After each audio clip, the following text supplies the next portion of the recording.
Hey everyone, Robert here, author of Expansion Mastery, the practical guide to living a fully engaged life. Are you ready to live life to the fullest? Are you ready and willing to transform yourself and your life from ordinary to extraordinary? Well, let's get to it, my friends. Welcome to the Fully Engaged Life.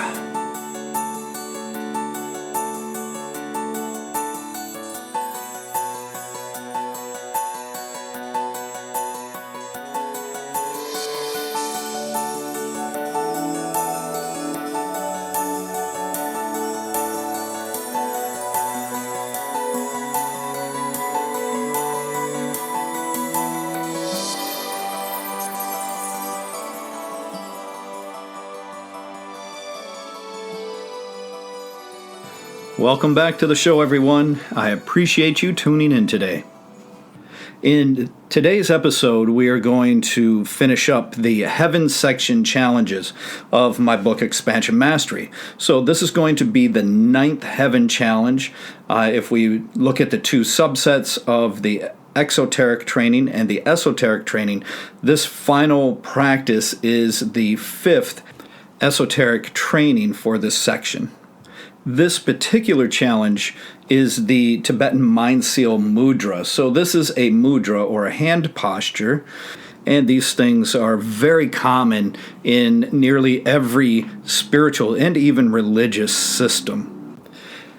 A mudra is any hand position where we have a very specific intent to the way we shape our hand or interweave the fingers in some way. And it is the intent behind doing so that is extremely important to the activation and success of a mudra. Now, putting the fingers into a certain shape is often associated with magic. But I assure you there is nothing magical that's just going to happen just because you put your hands together in a certain way. Think about this. Every night you say your prayers, you put your hands together in a prayer position, right? A gasho. And nothing magical is happening, right? You're not affecting the energies of the universe by doing this. So we have to understand there's more to it than that. And indeed, making certain shapes with our hands and holding our hands in certain ways is incredibly natural for a human being. We're always doing it. Take, for example, if you're sitting at a desk or a table and you have your arms on the table or the arms of the chair, and you have your fingertips tapping together on both hands this way. This too is a type of mudra. And even though we may be mentally unconscious of what's going on, it's instinctively activated so that we do particular things with our hands. So this is happening a lot. We can also see the idea of a mudra or hand posture in the postures of yoga. In yoga, you have full body posture poses, right? And of course, they do have hand mudras as well. But the poses that they have in yoga are the same thing. It's a way of creating a certain shape or configuration with the body so that it affects certain energies, muscles, tendons, other connective tissue, the mind, things like that. The hand is the same way. The hand, when you put the hands together in a mudra, that is like a miniature version of the full body posture. Instead of the full body, we're just using the hands. Martial arts is another example where you use full body postures that are the same as a mudra. And of course, in martial arts, we have mudra where we just use our hands as well. So by putting the hands together in a specific shape, we're altering our internal energies and processes to a certain degree. And when we can put our intention, our conscious focused intention in with this shape, then we really create something that's called a seal. And the seal has to be trained in order to be effective. But if we look at it, those energies that run through the meridians in each finger correlate with a certain element and a certain aspect of our being, such as our body, our mind, our spirit, and so on. So it's a matter of bringing all of these things into some sort of focused, intended positioning to invoke a particular outcome, usually within ourselves, but this can also be used for such things as healing other people or even interacting with your external environment. When I decided to add this particular mudra to the book, out of the literally hundreds that I've been taken through, I did so because I had a good idea. I had a vision of where things were going to go, and I saw some pretty turbulent times ahead.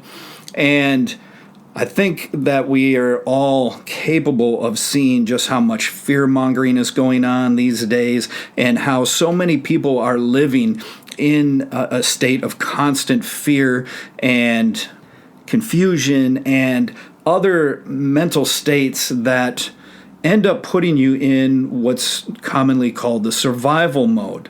Okay? And when we're in a survival mode, this is when the right and left hemispheres of the brain keep tagging one another back and forth over and over again, and neither side of the brain has the opportunity to actually rest and rejuvenate.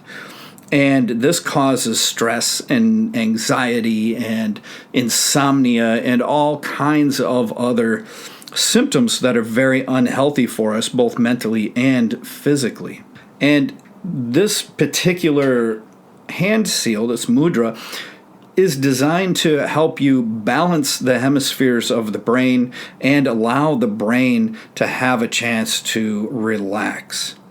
And this particular hand seal is very versatile because you can invoke this yourself. In other words, you can weave your fingers together yourself and have the benefit for yourself with this. You can also help others with it once you become skilled enough. Just putting your fingers into this position doesn't really do it. Remember, this isn't magic. Just putting your fingers together in a position isn't magic in and of itself.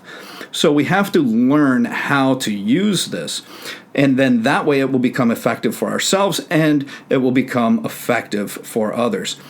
I used this on a very hard case many years ago. Must have been about 12 years ago now. And I had a student who, for his entire life since he could remember, never slept through the night, never slept more than maybe a couple hours at a time, and it was really wearing on him. And so he came to me with this, and what I did is I had him put this mind seal together with his own fingers, and then I used it above his head to help channel this healing energy in this very particular way. And this person was getting ready to go on a trip. So I explained to him how to do it. I initiated him into this, and I invoked it as a sense of healing for him. And he was getting ready to go on a trip. I had a pretty long drive, so I explained to him that he needed to be very careful in case this would make him drowsy. I do not recommend doing this before you're driving long distances or operating heavy machinery or anything else. This is a good one if you want to either rest or focus, depending on your intended focus for the particular hand position. So anyway, this person left on vacation, and then I got an email from him a few days later, and he said that he drove down safely. Everything was fine. He was okay, and that night he did it again, and he actually slept for 13 straight hours. Never woke up once. Woke up feeling incredibly refreshed and rejuvenated, feeling the best he had ever felt. He was almost in tears because this worked so well and felt so good for him. So now he has this, and whenever he needs to use it again, it is at his disposal to do so. So this is a very handy practice. Now, I don't expect you to believe any of the healing energy or any of this stuff. I don't expect you to believe it. Don't believe what I'm saying. What I do is I present these things here, and then I would like you to at least have an open mind and try them out. They are not real. It is not true until you have experienced it as such for yourself. then you have a pretty good idea of what is really going on with the exercises or practices here that I am presenting.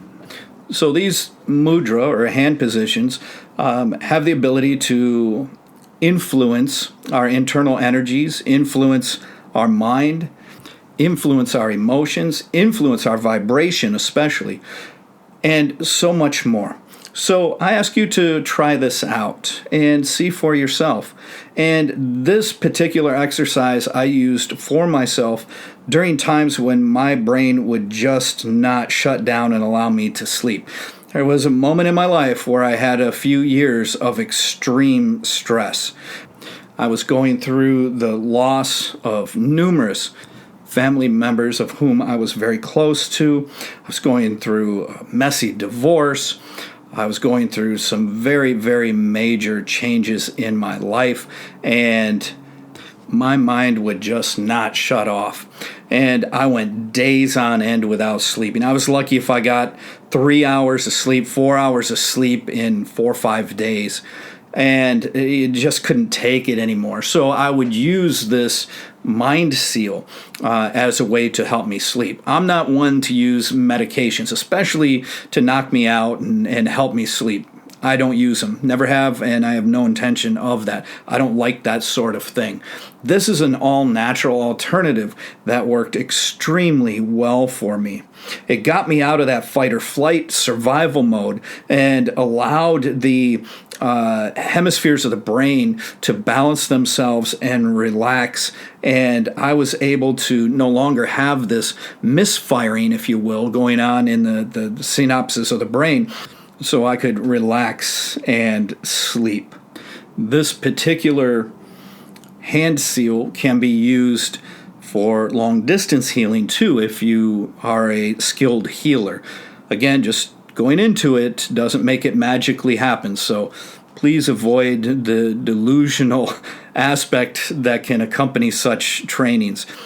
Stay grounded in what you're doing and always stay skeptical of it until you have the results in front of you, until you've experienced them for yourself. You should never try any of this stuff on anyone else. And you shouldn't try any form of healing on someone without being a very skilled healer. And as the Qigong practices were a little difficult to convey through an audio program, this hand seal is also a little difficult to do so, but I'll do my best. You do have the bullet points in the book that you can also refer to, so I would encourage you to do that. So what we're going to do is we're going to take both of our hands, we're going to put them near each other, and we're going to have the palms of each hand facing upward. Okay? Then we're going to cross our little fingers, one over the other, and bring both thumbs over to gently press on the tips of the little fingers that we just crossed. The feeling is that you are holding and slightly stretching the little fingers in place with your thumbs. So try that first, make sure you get that in place. Then you allow the ring fingers to come together and you're going to have them stick straight up. The middle fingers will come together and cross in a similar fashion to that of the little fingers. Now you lightly hook the middle fingers with the index fingers.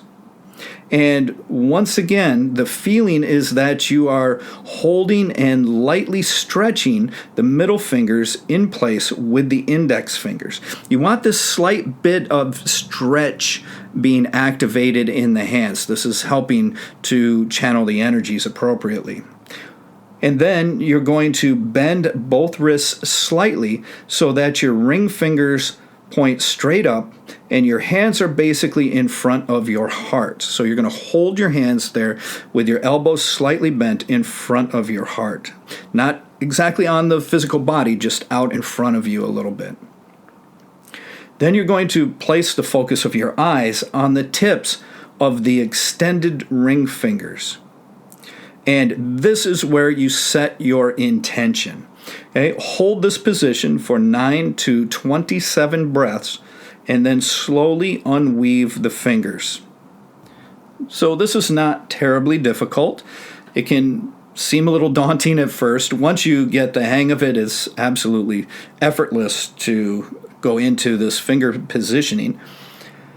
Now, here, especially in America, because we have an obesity epidemic, and we have just larger framed people in general anyway, it can be very difficult for people to weave their fingers together and actually touch the appropriate fingers. Some teachers say that it doesn't matter, just get close. Other teachers say that if you don't do it just right, then it's not working. I'll let you be the judge of that for yourself. From my own experience, I've found that if I get them very close, it works pretty good. But if I do have the actual physical connection, it does work better. So if you have, sausage fingers, I guess they call it. So if you have real thick, big fingers, big hands, and you just have very little dexterity in the fingers, then doing a hand posture, doing a mudra can be very difficult. In that case, what I would do is channel you to do a mantra, a chant with seed syllables, because you can accomplish some of the same things, whether you use your physical shape of your fingers or whether you use a vibration of your voice. You can have the same intent. So I look at these things as things you can use in place of one another, or you can use them together to really supercharge a practice like this. So, what is inside the practice that I didn't include in the book? Well, here are some tips.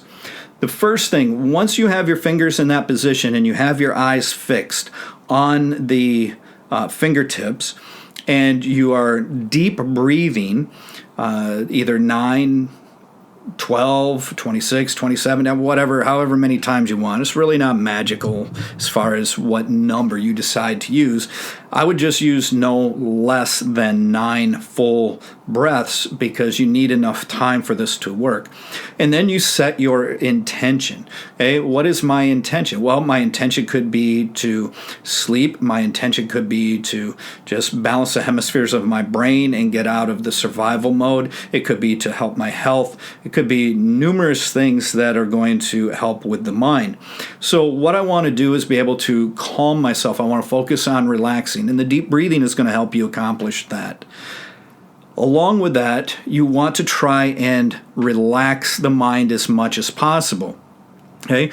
One of the things that helps activate this and helps the brain to reset is to allow it to become still. Try not to allow your mind to wander onto thoughts or anything extraneous. Try to keep your focus on the fingers. Allow the mind to settle. And hold the intent in your mind that whenever you have your fingers in this position, that the brain is going to quiet down. You're not going to have a bunch of thoughts, emotions, and things running through your head. And you are going to allow the brain to balance itself. And this is one of the reasons why you use both hands, because then each side of the brain, each hemisphere is being activated, and it's coming together in this way that helps to balance them. So you could look at each hand as being a hemisphere of the brain representing those hemispheres. So be careful. Never do this while you're in a car. Never do this before you drive. Never do this before you operate heavy machinery or what have you, all of those things. Be careful with some of this stuff. I've had tremendous results, and I go into things skeptically. I just don't blindly believe that this stuff is magic or something special. And I've been taught a number of things that really don't seem to work. They don't seem to do much, at least for me. So this is one of them that did have a tremendous impact, and it helped me out. It's helped a number of other people that I have used this on over the years as well. It has never not worked for someone, at least as of this podcast. Most mudra, in order to activate them, rely on the hands being in very particular positions. They rely on a very particular breathing pattern, and they rely on a particular intention. And it is bringing all of this together that helps these things to become powerful, so that whenever you go into them, it activates. After a while, you don't need to focus quite so much in tension because your body mind, the memory, the intelligence of the cells of your body remember what to do when you put your fingers in a particular position. And it can almost become an unconscious process at that point because you're so comfortable with it. But in the beginning, it has to be a very conscious type of process that you are using and a lot of focused intention in order to get this to work. I would also recommend, as you begin to study this, to practice it no more than the 27 breaths and see what happens. If it doesn't work, keep at it. It's not going to magically work necessarily the first time. Maybe it does. I don't know. Sometimes it doesn't. Sometimes it takes you a while to work with this before all of a sudden it goes online. And then once it does, you'll know. So give it a chance. Don't give up on it too quickly.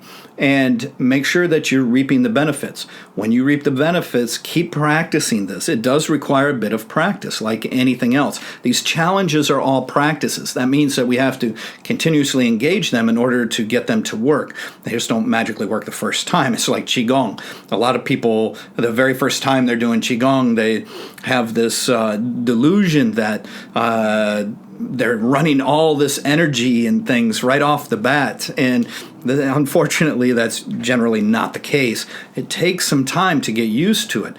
We're all running a degree of energy, but to increase that and direct it takes time. It takes practice. It takes great focus, intention, and the ability to actually feel these energies.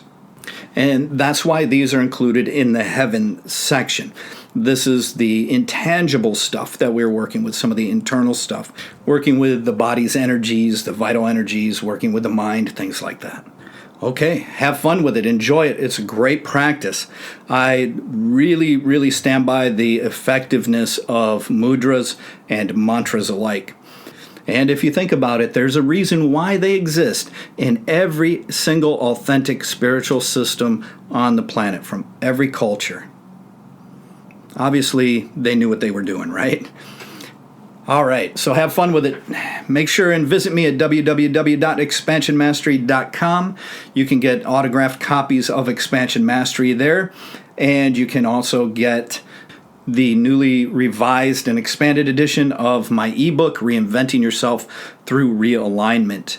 Soon, the breathing program, the first module, will be available on there. Those of you that have already left your name and email address will be notified before anybody else. As soon as I release it, I'm going to notify you guys.